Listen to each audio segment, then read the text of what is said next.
Thank you, Mr. Speaker. Mr. Speaker, sir, I wish to move the motion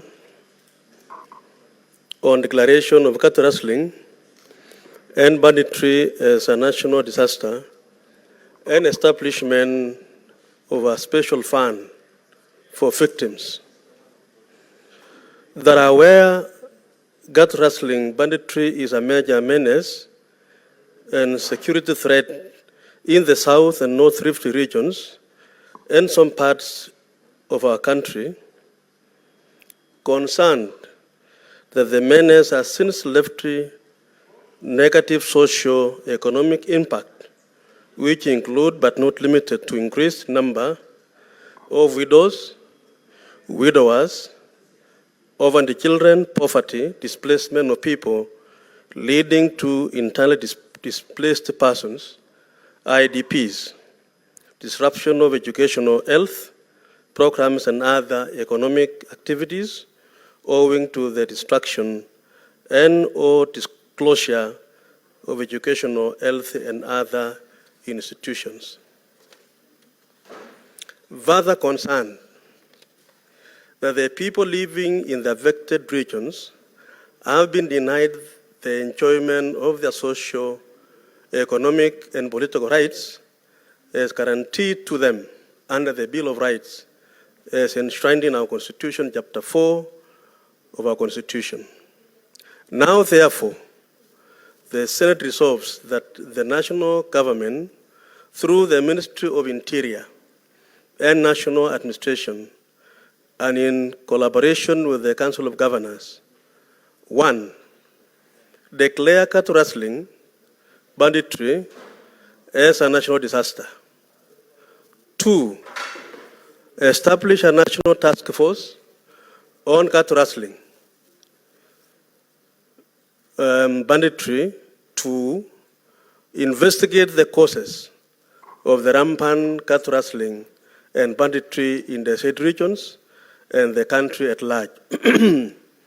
Establish the extent of suffering, loss, and damage the cattle rustling banditry has occasioned to the communities in all the affected counties. 3, create a special fund for mitigating the losses suffered by and in compensating all victims of cattle rustling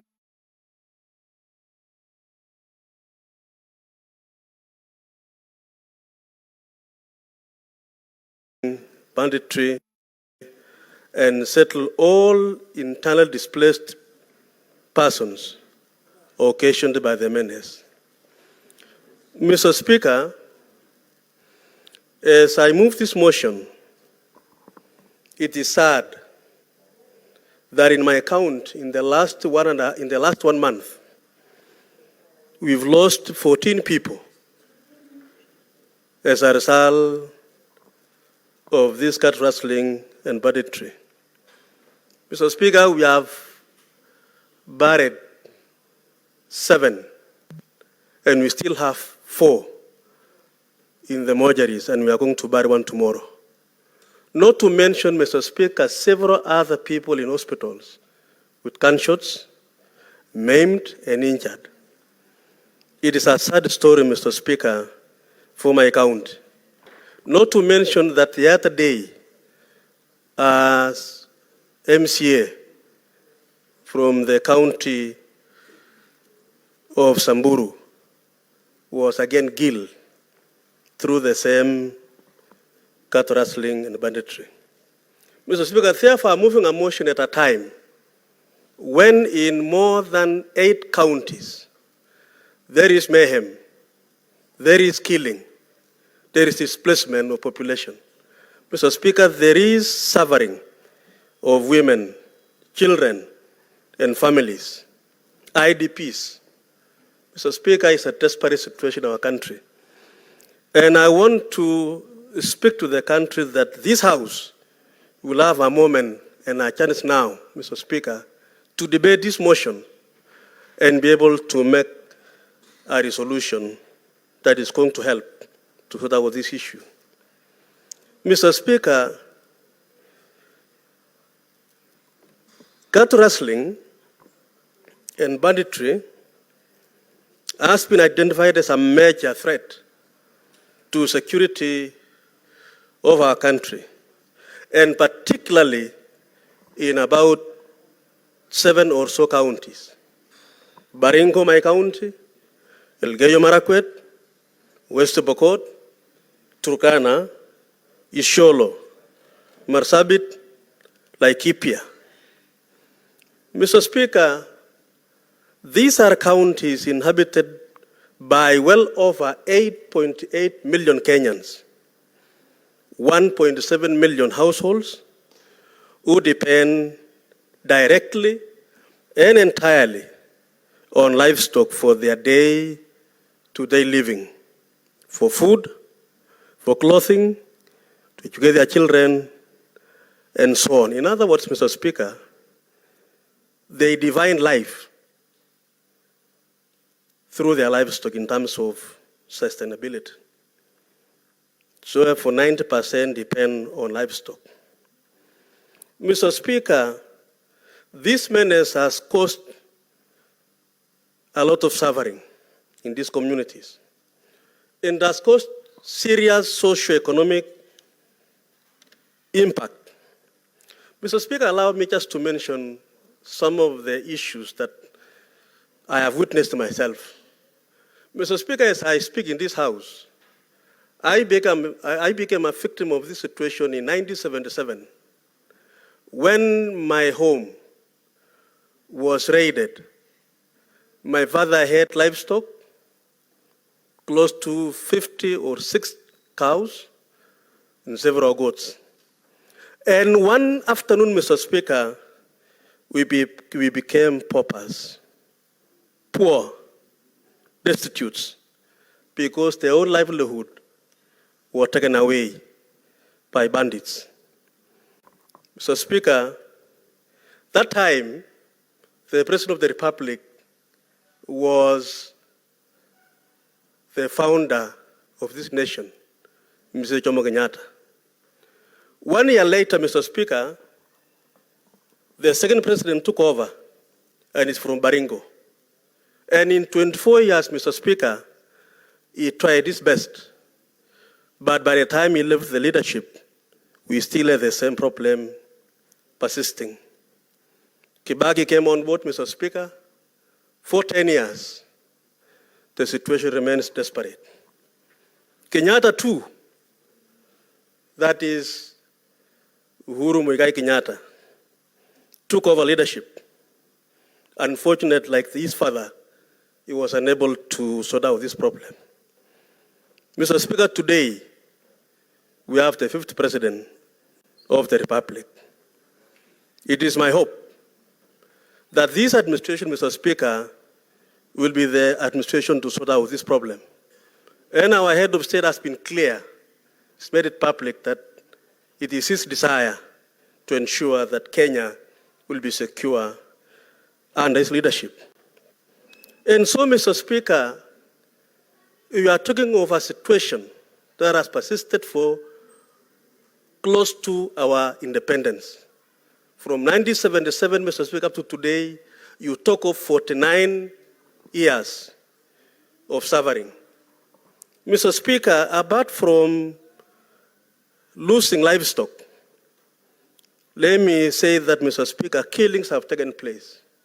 Kenyans have been killed in thousands.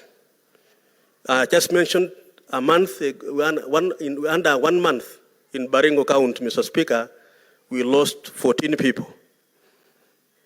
Killings, maiming of our people. Mr. Speaker, we have had widows in thousands, widowers in thousands, orphans in thousands. Mr. Speaker, displacement of population has become another very serious situation in these counties, Mr. Speaker. In the process of raiding by the bandits, population, Mr. Speaker, people are moved from their homes. They are displaced, giving rise to the very unpopular conditions of IDPs, squatters, and so on, Mr. Speaker. Destruction and closure of our institutions of learning and health.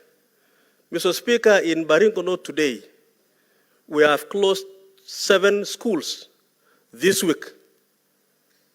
Baringo South, some schools are closed.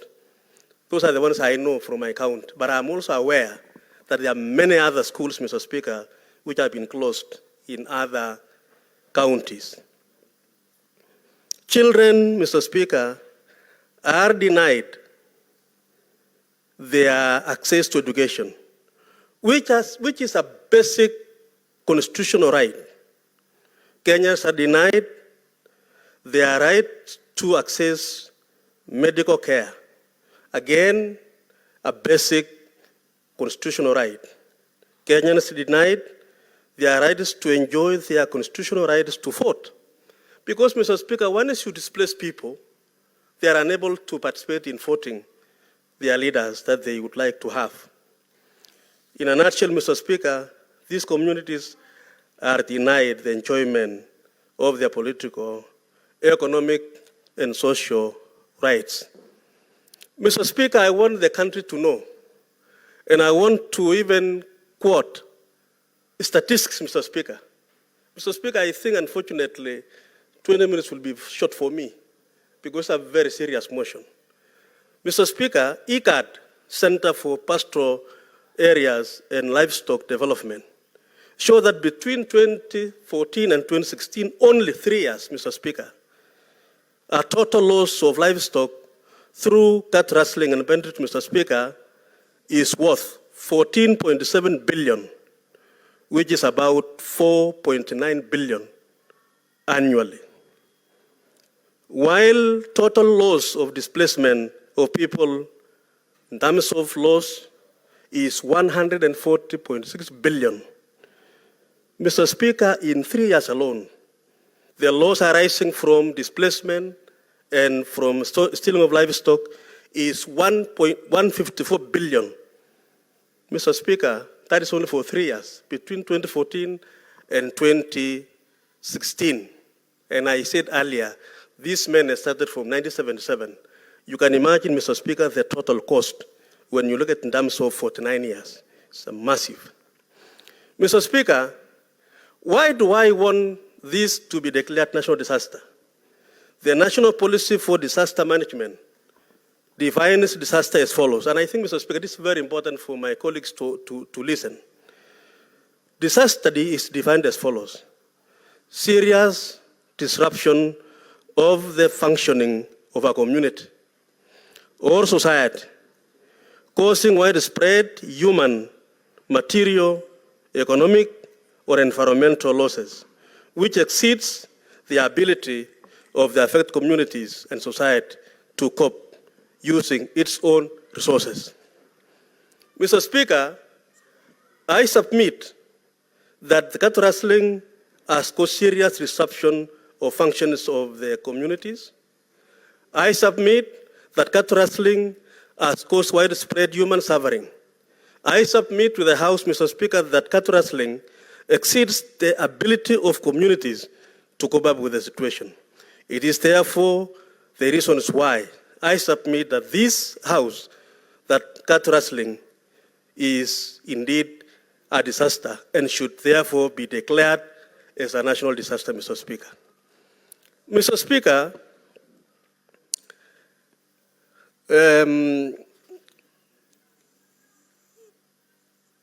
my other part of this motion, Mr. Speaker, talks about investigating the causes, Mr. Speaker.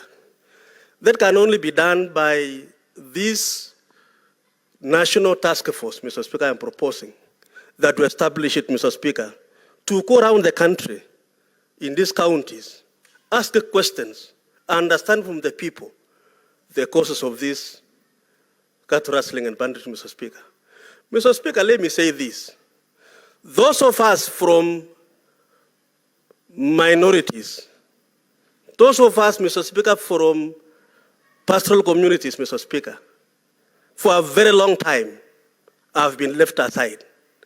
Mr. Speaker, this is the time that this House should be able to rise to the occasion and take this motion, Mr. Speaker, and to establish the extent of loss damage caused by the menace. And Mr. Speaker, finally, the motion seeks to establish a special fund. Mr. Speaker, when we had a problem in 2007-2008, post-election violence, that time, Mr. Speaker, I was the Assistant Minister of Justice in this country. And we voted billions of money, Mr. Speaker, to compensate victims of post-election violence. I propose, Mr. Speaker, that members from the pastoral communities are members who deserve to be compensated. And I propose that mitigation for the losses suffered, restoration for the communities, the IDPs should be settled, should be compensated, and we restore these people to their situation, Mr. Speaker. But, Mr. Speaker, it is therefore, as I conclude, clear that cat rustling is a national disaster and it should be declared as such. This motion is not a matter of political divide. It is a matter of national concern and well-being of the people. By declaring cat rustling a national disaster, Mr. Speaker, and establishing a task force to investigate the root causes of the same, and establish a special fund for victims, we signal, Mr. Speaker, I repeat, we will have been able to signal our commitment as a House and as a people to end the suffering caused by cat rustling and banditry. Mr. Speaker, I therefore want to call upon my colleagues in this House that, Mr. Speaker, this is the moment, this is the time, this is the year, and this is the day that Kenyans, Mr. Speaker, who have suffered for close to 50 years, innocent Kenyans, who are being terrorized by a few bandits. Mr. Speaker, I submit that the works of a bandit is like the works of a terrorist. What are terrorists do, Mr. Speaker? They kill, they maim, they destroy, they displace populations. A bandit is a terrorist. We need to enhance the punishment of a bandit to that of a terrorist, Mr. Speaker, so that when we face a bandit, it is as good as facing a terrorist who is planting mines in the roads. Mr. Speaker, I want today to be on record that today Baringo is pleading, Mr. Speaker. That today Samburu is pleading, Mr. Speaker. Elgeyo Marakwet is pleading. Mr. Speaker, this is the moment, and I want to call upon my colleagues that history will charge us actually if we don't pass this motion. Mr. Speaker, I want to speak to my people in Baringo that I'm the chairman of security in this House. But, Mr. Speaker, the only thing I can do is to recommend and advise government what to do. Advise the department concerned of what measures to take to secure our people. Mr. Speaker, I've done so with my committee. Mr. Speaker, we have spoken about what we should do in Baringo in terms of deploying NPR. And I want to thank the government. They have given us a few about in those sub-counties, Mr. Speaker.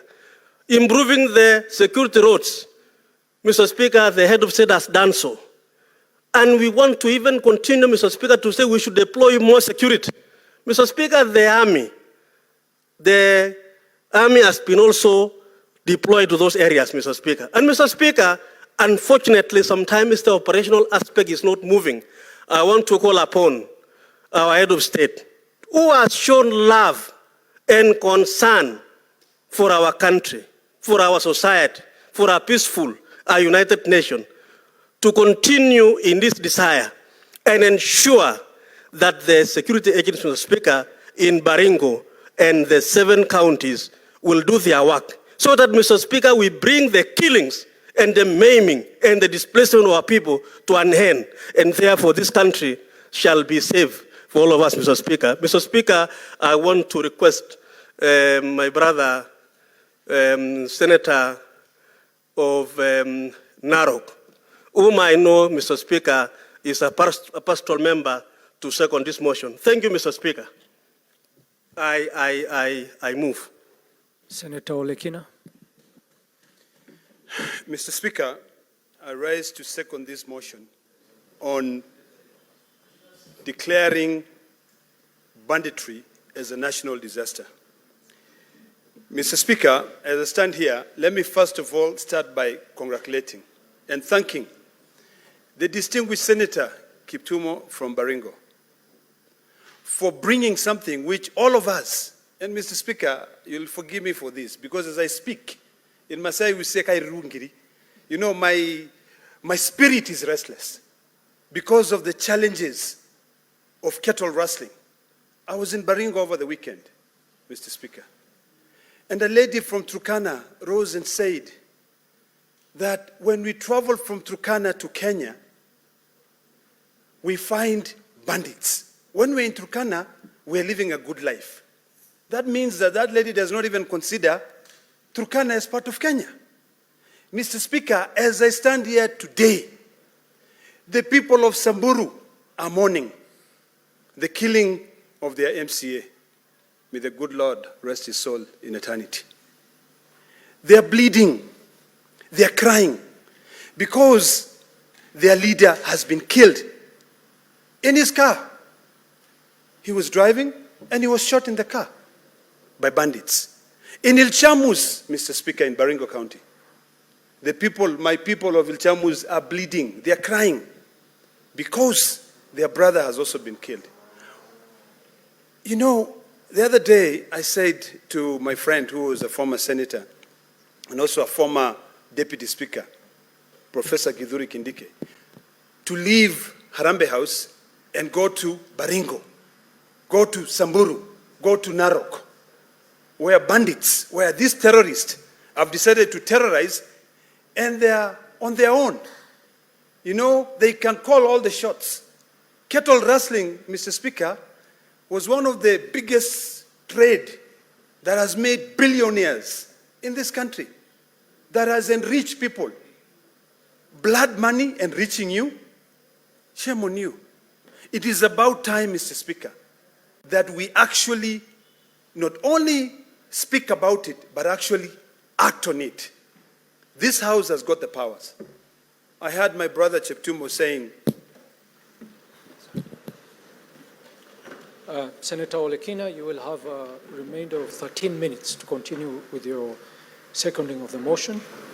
Honorable Senators, it is now 1 p.m., time to adjourn the Senate. The Senate therefore stands